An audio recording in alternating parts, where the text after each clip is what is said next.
Hi everyone, I'm back with another episode of my Little Big Year, which is my 2024 quest to see and photograph as many birds as possible here on my home patch in eastern Massachusetts, which is the Horn Pond Recreation Area. So the birding on my home patch has been really fantastic over the past few weeks. Just lots of good birds coming in and then staying around day after day, so it's been a lot of fun. I've been able to pick up quite a few new birds for the Little Big Year list, so I'm actually quite excited to get going with this video. So let's get started with the first bird, which is this Brown Thrasher that I saw about a week ago.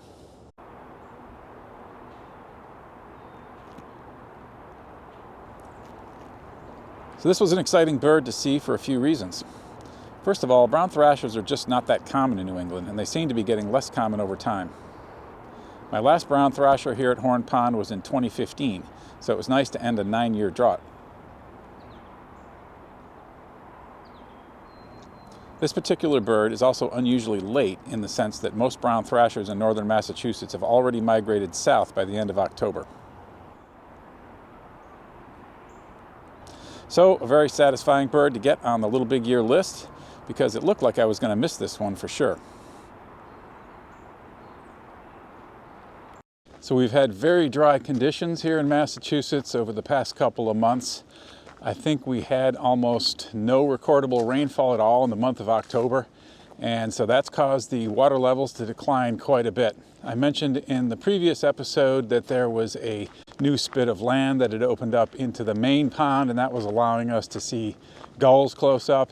Another thing that's happened is that the main lagoon out here, as we call it, that's the area that drains into the main pond, has dried up quite a bit, leaving a lot of mudflats out there. And mudflats attract birds. It's actually too late for the main shorebird migration now, but we have picked up some other species that have been attracted to that habitat, and the next bird on the list to show you is one of those, and that is a little group of American Pipits that showed up.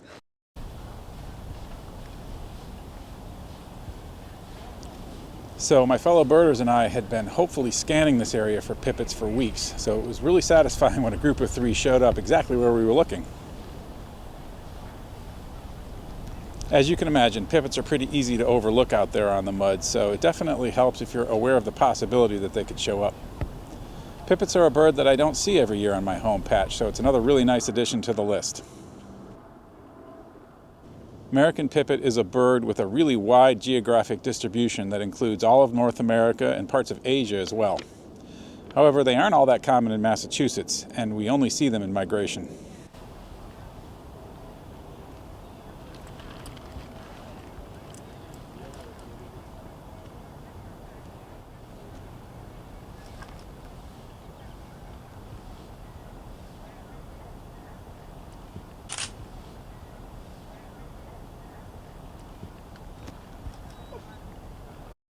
This great egret has also been hanging out in the main lagoon for weeks, visible from the busiest path here at Horn Pond, so I've had lots of people stop me to ask me what that bird is.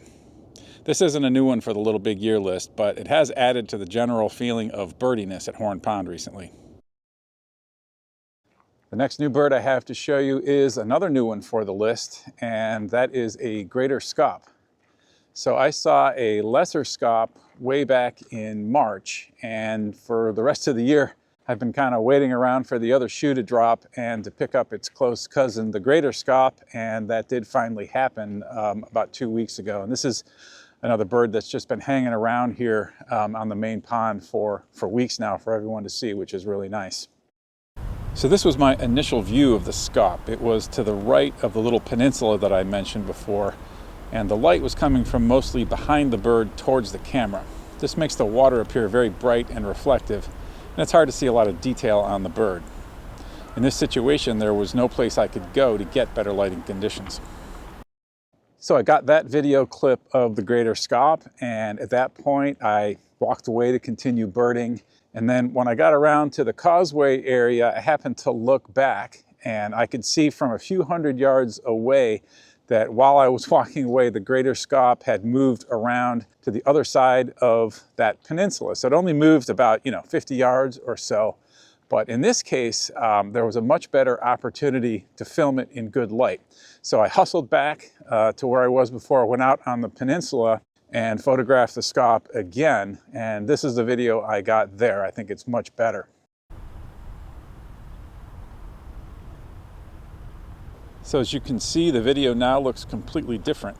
This to me is a much more pleasing look, with the water not being so bright and the feather detail on the bird showing up better. So much happier with this view. Kind of just goes to show how important the lighting conditions and the lighting direction are for getting good photos and video.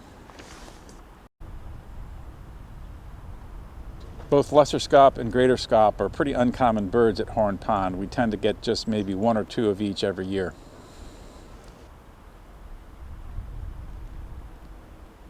So as you can see in the upper right hand corner of the screen, this is bird number 140 for the Little Big Year list. That's a nice milestone.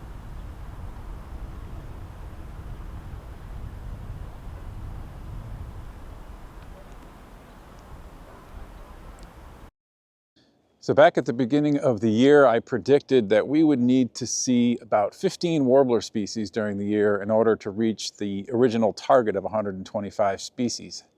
So right now we actually stand at 21 warbler species. So that's been a big reason for the success of the Little Big Year. And we have another warbler species to add right now in this episode, and that is this orange-crowned warbler.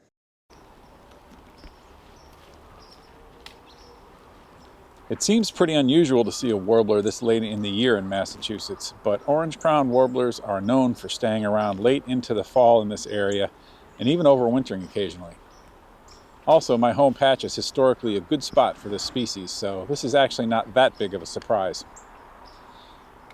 However, with that said, I do think that this will be the last warbler species of the year, unless we have a vagrant warbler show up, which would be fantastic, but unlikely.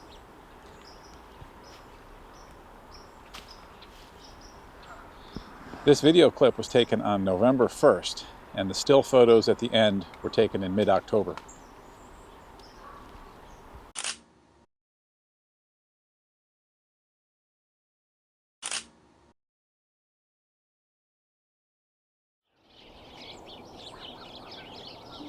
Red-tailed hawk is the most common raptor species at Horn Pond and has been on the list for quite a while.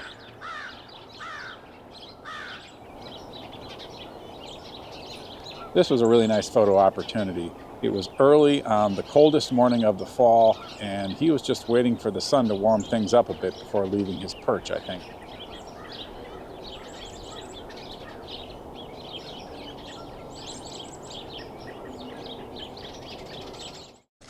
The next new bird is another one that showed up in that dried out muddy area. In fact, it was almost exactly the same location where the pipits had showed up, and that is this rusty blackbird.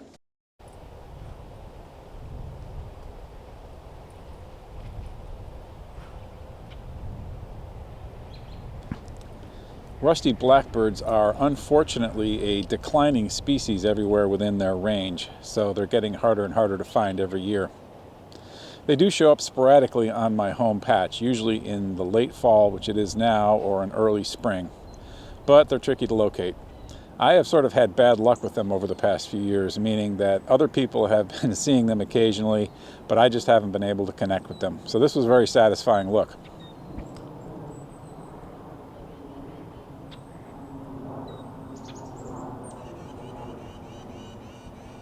I was also able to get a few nice still photos on a different day, and this might be a different bird actually.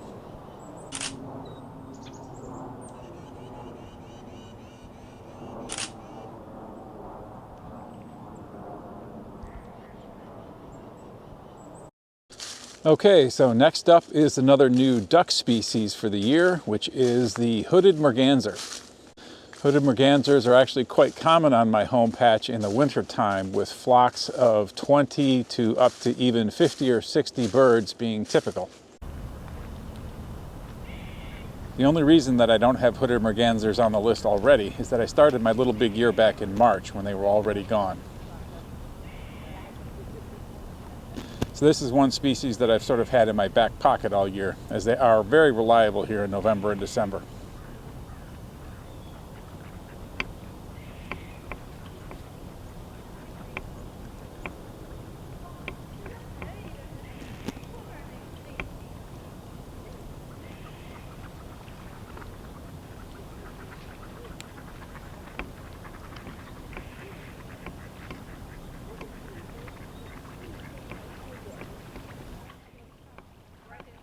Male hoodies are very attractive ducks with that cool white headpiece that they have.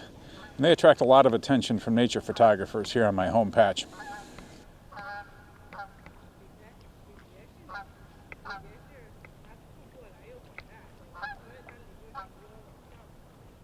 One thing that's happened a lot during my little big year is that I'll get some photo or videos of a new bird, but I'll feel like, I can do better. The footage is good enough to count, but I really want to have something better, so I'll wait. And in a lot of cases that's worked out, and at some point later in the year I get some better footage to show you in my videos, and so that's kind of good all around. At this point, it's mid-November, it's getting late in the year, and so I'm kind of having to throw in the towel on a few birds that I've been hoping for better footage of. A good example of this is Peregrine Falcon. I got these flight shots on my home patch way back in March, and because Peregrine Falcons do live and breed in this area, I was hoping that I would eventually get a closer look, maybe at a perched bird. But it's been a long time and that hasn't happened, so I'm going to go ahead and count it now. So this last photo is actually pretty decent. You can see some of the fine barring that it has on the breast and the underwing. So I did actually get some nice video of a Peregrine Falcon back in June, but it wasn't from my home patch. It was from a location that's just a few miles away from my home patch. So might as well just go ahead and show you some of that footage now. So this is from a breeding location where a pair of Peregrine Falcons was raising their young, and we could see them bringing food back and forth for them.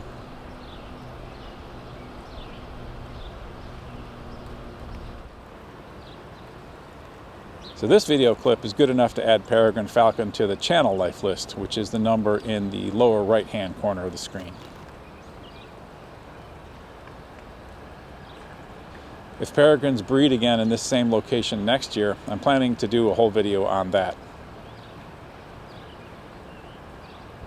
I also got some nice shots as the bird took off from the pole and flew right toward me.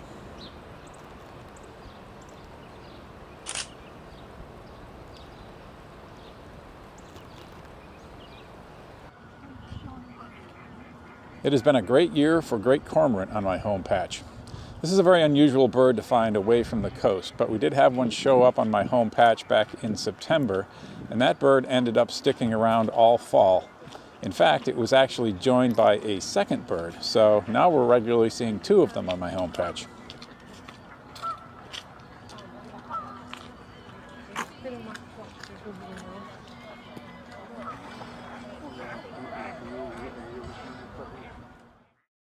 Okay, so there is still one more new bird to add in this episode, and that is a sneaky little bird that is fairly common, but is actually kind of hard to locate and to photograph, and that is this little brown creeper. Brown creepers sort of spiral their way up tree trunks, and because of their plumage, they blend in very well with the bark, which makes them hard to see. I find with brown creepers that it really helps to know their calls because they do vocalize a lot. Once you hear one and you know it's in the area, then you've got a pretty good chance to locate it.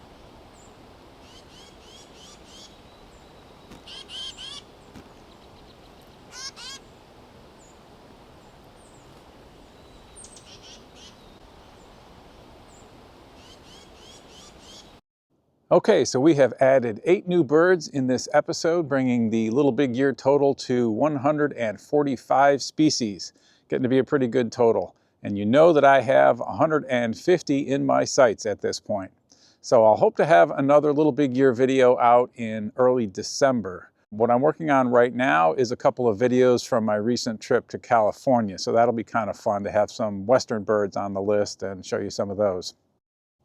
So if you're enjoying this content and if you're still watching the video, I would just ask that you subscribe to the channel. I'd really appreciate that. Thank you very much for watching, and I'll see you in the next one.